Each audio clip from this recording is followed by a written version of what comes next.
বন্ধুরা, আমার ছোট্ট সঙ্গী ব্লগের আরও একটা নতুন ভিডিওতে তোমাদের সবাইকে অনেক অনেক ভালোবাসার স্বাগতম। তো বন্ধুরা, তোমরা পুরো ভিডিওটা দেখো আর আমার সঙ্গে দেখো। আজকে কিন্তু হচ্ছে গণেশ চতুর্থী, আর গণেশ চতুর্থীতে আমি কিন্তু বাবার বাড়িতে এসেছি বেড়াতে। তো আজকে যেহেতু গণেশ চতুর্থী, এই জন্য সকাল সকাল ঘুম থেকে উঠে স্নান করে একদম রেডি হয়ে গেছি। তো আজকে বন্ধুরা, এখানে কিন্তু গণেশ পুজোটা খুব সুন্দরভাবে করা হয়। তো চলো আজকে গণেশ পূজায় কি কি তৈরি করছে তো সেগুলো তোমাদের সঙ্গে শেয়ার করি। আর আমাদের বাবার বাড়ির পাড়াতেও কিন্তু একটা গণপতি পুজো হচ্ছে, তো সেখানেও পুজো করা হবে, কিন্তু সেটা হচ্ছে সন্ধ্যাবেলায়। আর এখন বাড়িতে গণেশ পুজো করা হবে। ভাই সাবুর বড়া। তো বন্ধুরা, কাকিমা এখানে নারকোল কোড়াচ্ছে, আর এই গ্রাইন্ডারের সাহায্যে নারকোল কিন্তু খুব জলদি জলদি কোড়ানো হয়ে যায়। আর এই কোড়ানো নারকোল দিয়ে কিন্তু তৈরি করা হবে নারকেলের নাড়ু, মোদক আর ভাপা পিঠে। তো বন্ধুরা, কথা বলতে বলতে নারকোল দেখো কোড়ানো হয়ে গেছে, আর কতটা জলদি জলদি দেখেছো নারকোলটা কোড়ানো হয়ে গেছে। তো বন্ধুরা, কাকিমা এখানে নারকোল আর গুড়কে একসঙ্গে মিশিয়ে ভালো করে ভেজে নিচ্ছে। এটা দিয়েই নারকোলের নাড়ু, তারপরে মোদক আর ভাপা পিঠে তৈরি করা হবে।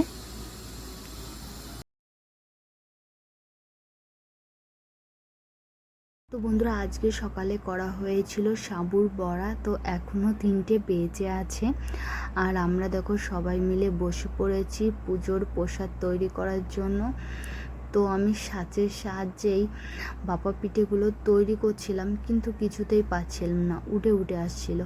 তো এটা নিয়ে সবাই আমার সঙ্গে কত মজা যে করলো। তারপর আমি বললাম, ঠিক আছে বাবা, আমি পাচ্ছি না যখন, আমি আর করব না, তোমরা সবাই করো, আমি শুধু এই চালের যে ডোটা আছে সেটাকে গোল গোল করে দিচ্ছি। তো তারপরে আমি গোল গোল করে দিচ্ছিলাম, আর আমি এই পিঠেটাকে কিছুতেই ছাঁচের ভিতর থেকে বের করতে পারছিলাম না, লাস্ট অব্দি খুলেই গেল। তো কী আর করবো, তারপরে হাত দিয়ে লাগিয়ে দিচ্ছিলাম চেপে চেপে, তো কিছুতেই লাগছিল না। সবাই মিলে কিন্তু একসঙ্গে কাজ করলে অনেক আনন্দ লাগে। তো অনেক হাসি মজা করে এই প্রসাদগুলো তৈরি করছিলাম। তো দেখো, আমাদের কিন্তু সমস্ত ভাপা পিঠে, মোদক, সব নাড়ু সব তৈরি করা হয়ে গেছে। এখন এই পিঠেগুলোকে ভাপানো হবে, পিঠে আর মোদক। তো কাকিমা ওই যে মোদকগুলো তৈরি করছে। তো দেখো, এই পিঠেগুলো একটার উপর একটা দিয়ে দিয়ে সাজিয়ে নিচ্ছে, এখন ভাপ দেওয়া হবে। আর মোদকগুলোকেও একইভাবে ভাপ দেওয়া হবে।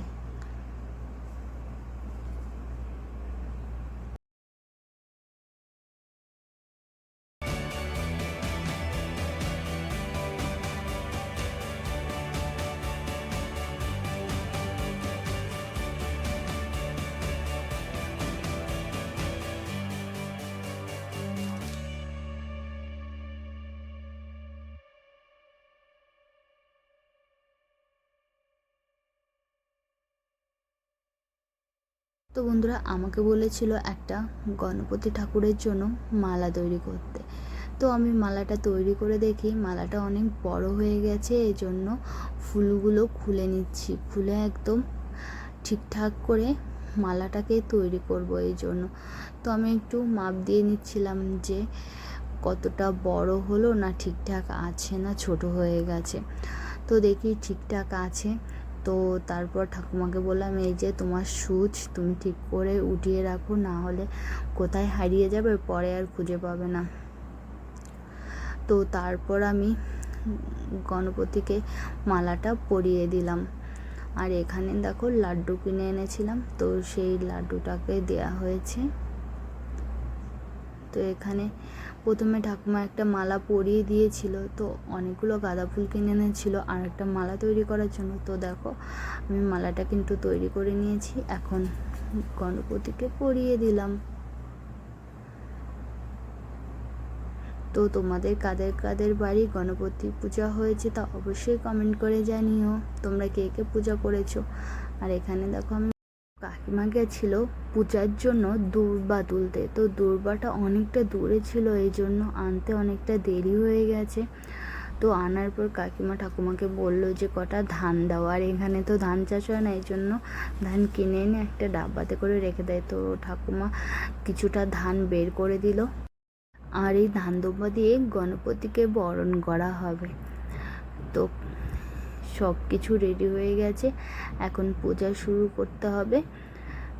তো কাকিমাও চলে এসেছে, আমি কাকিমা আর ঠাকুমা তিনজনা মিলে আজকে কিন্তু পূজাটা করছি।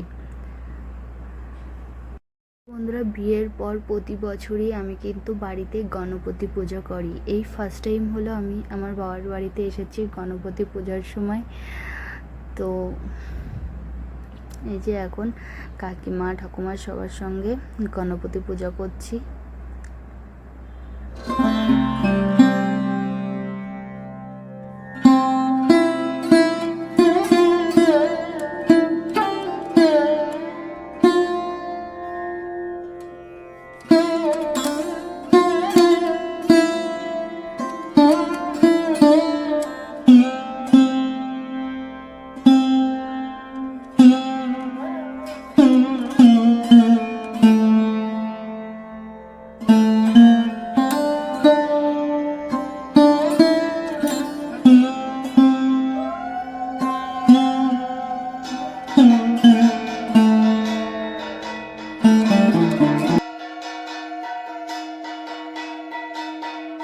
বন্ধুরা, পূজা করা হয়ে গেছে, এখন ধূপধুনা দিয়ে গণপতিজিকে বরণ করে নেবে কাকিমা।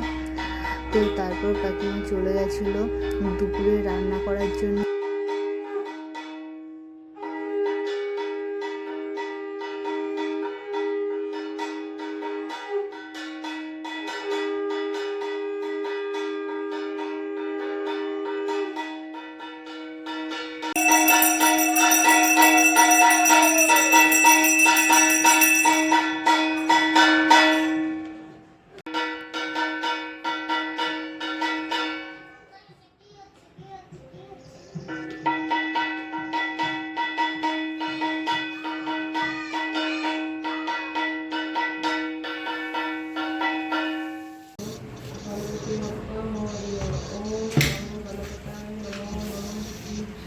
তো বন্ধুরা, আমি আর ঠাকুমা দুজনে বসেছিলাম, ঠাকুমা কৃষ্ণ নাম করছিল।